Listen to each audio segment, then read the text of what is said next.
Good evening, everyone, and welcome to another round of sound. This is the #1 Cochran Sports Showdown. I'm Bob Pompeani, and thanks so much for joining us. We have a busy night tonight. We're going to get into the Pirates. They begin their season this week. Expectations, bold predictions will be coming your way. The Penguins, which of these teams that they've been playing recently could give them a problem in the playoffs? We'll talk about that. Also, the Steelers down at the NFL owners' meetings. Bud Dupree, what do they do with him? But the #1 topic tonight on the #1 Cochran Sports Showdown will be the Pitt search for a new head coach. And here is your panel left to right on your television screen.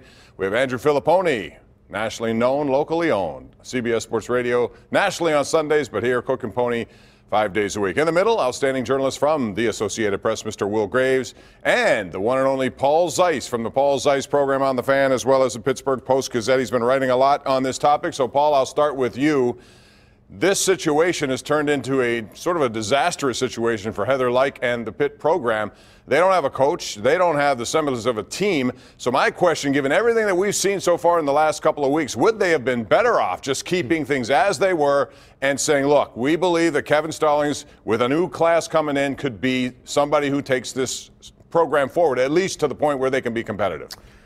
I said before that, before he even got fired, that was the case, that they probably were not going to upgrade significantly, and their best path to getting at least respectable quickly or quicker is to just sort of stay the course with Kevin Stallings. Now, there's a caveat there. If they end up with the right coach, then I guess maybe they made the right decision. So it's not a disaster yet, but when you start hearing some of the names thrown around, I mean, if they're going to hire somebody like Mark Schmidt, they should have kept Kevin Stallings in place. So yes, unless they hire, legitimately an upgrade at coach. I mean, but first of all, they had 4,000 people at the games this year. There was zero energy for Kevin if you bring him back. They had to make that move from a public perception standpoint. Oh, and by the way, the team went 0-19 in the league.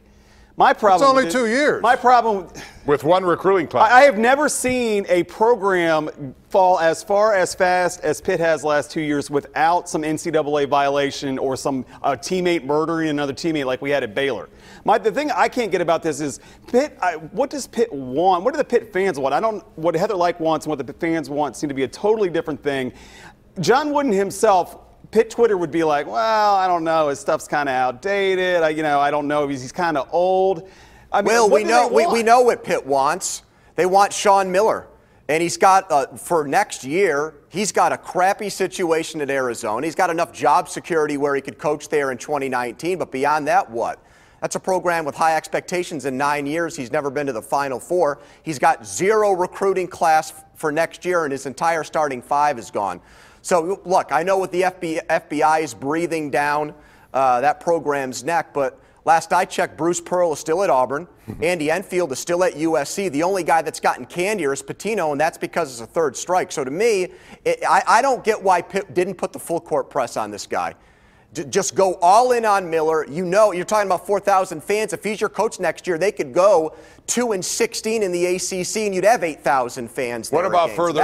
That's the mistake. FBI development. Well, who cares? Who cares? Exactly. Okay. If this blows up, that's fine as long as you understand. The thing is, there's no risk in it for Pitt. Oh, okay, so something comes up a year from now, they fire him and find a new coach. At least they took a shot. And hey, Paul, that's better than the Mike Haywood situation. They've already lived that nightmare. Exactly. I would think that there's probably not going to be enough to come up to sink this guy. So to me, you're not going to have to fire him. Look, I was at Louisville in 2009 when Rick Pitino got into it in the Italian restaurant with the woman in the federal extortion case. He brought in Ralph Willard that year, the next year, to be his lead assistant, and the thought was, if Rick runs into trouble, Ralph will coach the team. It did not come to pass like that. However, no, they won another national championship. Well, it doesn't. Well, it's not there anymore technically, right? But I think I'm okay if you bring Sean in and you say, Sean, get a guy so that if it goes south for you, that we can just make this guy the next head coach. Right. Sean's got enough clout that I'm not endorsing that, but if that's the path you want to take, Will, it could be viable. He had that on his bench this year. Lorenzo Romar was his lead assistant. He was a head coach at Washington for a decade, so they had the fail-safe there.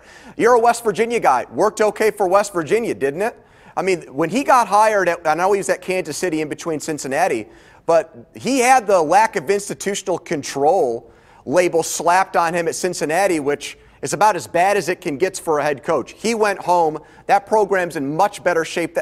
They couldn't have found a better coach after Beeline left to take the Michigan job. So that's why Pitt fans are up in arms, Bob. They get their hopes up in the air because Miller didn't shoot this down the same way this time.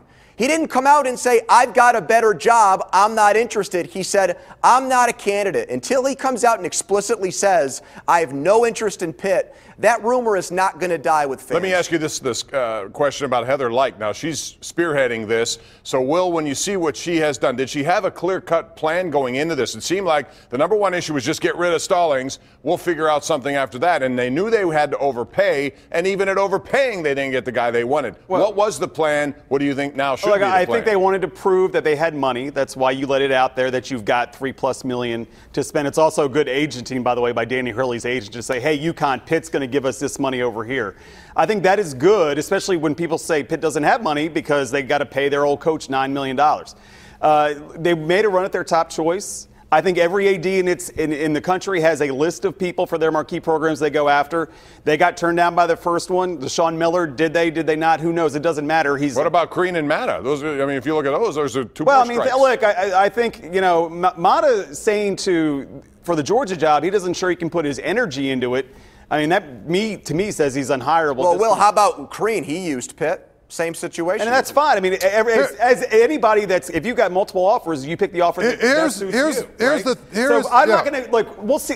Heather's only going to be judged by the hire that she makes. It will be the hire, but here is the problem that I have. They knew since probably mid-January they were going to fire Kevin Stallings. Correct.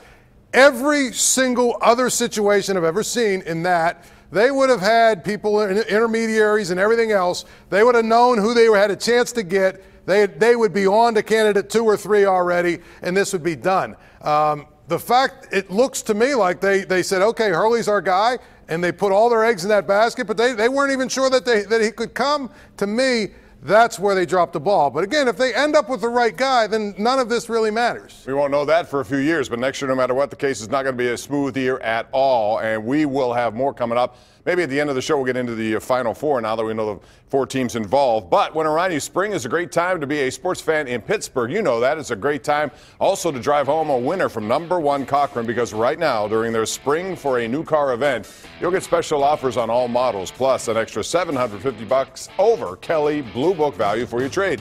But you got to hurry here because your trade deadline is March 31st at number 1 Cochran. All locations also on Cochran.com. Pittsburgh Steelers make a news. We'll tell you why next. The number 1 Cochran Sports Showdown is brought to you by number 1 Cochran. Go one better. And by Highmark Blue Cross Blue Shield. Have a greater hand in your health.